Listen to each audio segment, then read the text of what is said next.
Hi, my name is Fred. It has been 3 years since my last advertising account. I used to be in advertising. I have a fairly unique position in that I was the CEO of an advertising creative digital agency called Roed. And at the same time, I was the head of agencies at the IAB South Africa, which is the Interactive Advertising Bureau, and it's a global organization of which we had the South African chapter. I was part of the council, the agency council, as well as a member of the board.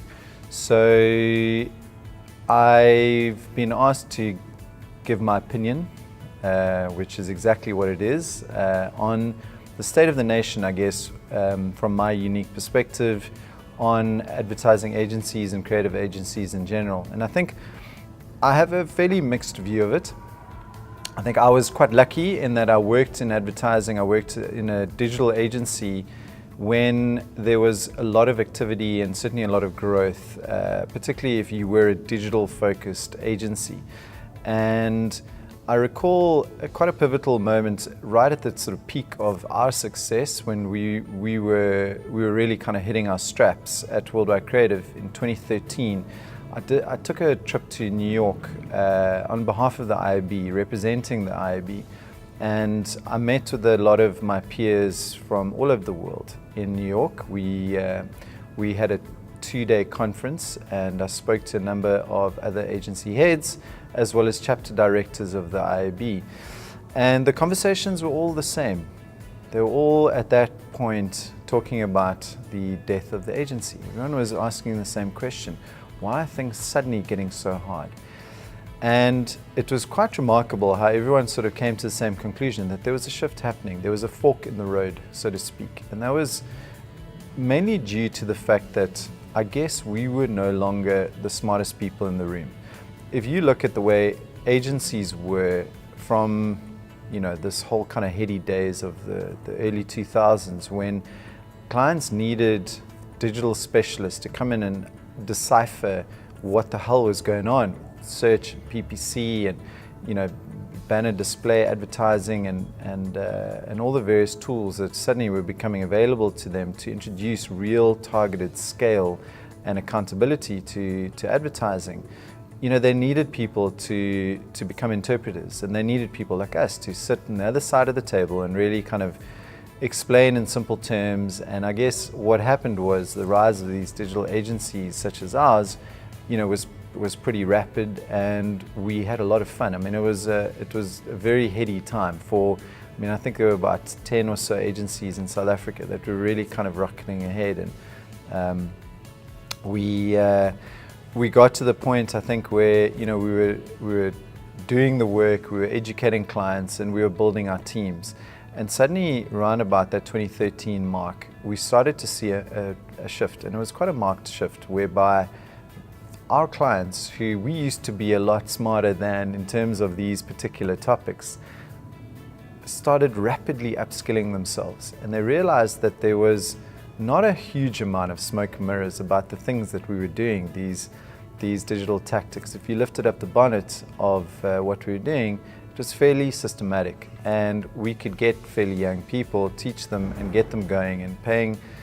The clients would pay us huge retainers, and we would achieve results.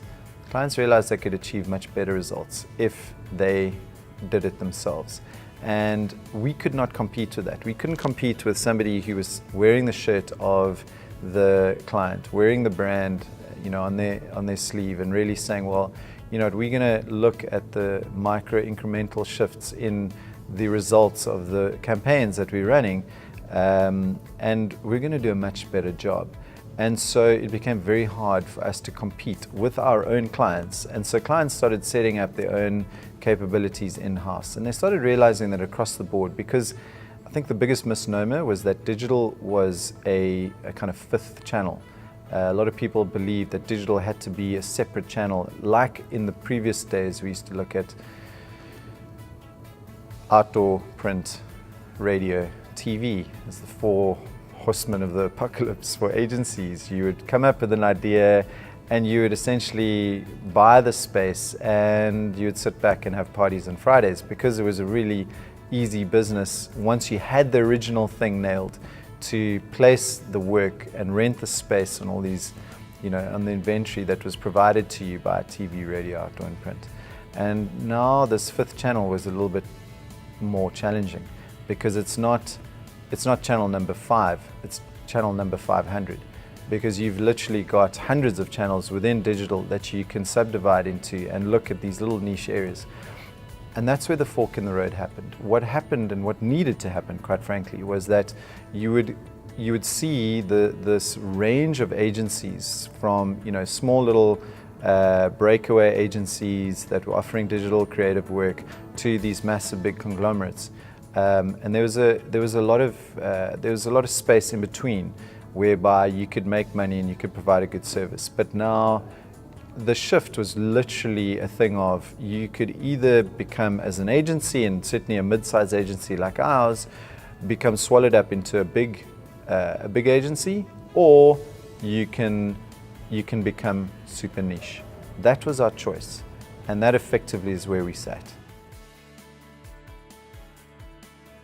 So fast forward, I think we're looking to a very exciting time, whereby I don't think it's the death of the agency. What I do think is that you're going to find these big agencies, and there's a huge need for it with the bigger clients, in that you need the big idea. You need beautiful, creative work. Creativity is really the currency of the future. If you want to reach an audience and build your brand and really want to connect with your customers, you're going to need to be more and more creative. And I think that's really the heart of the challenge for youngsters coming into the industry now, is how can you think more creatively, more innovatively, and really create things that are going to have a life of their own.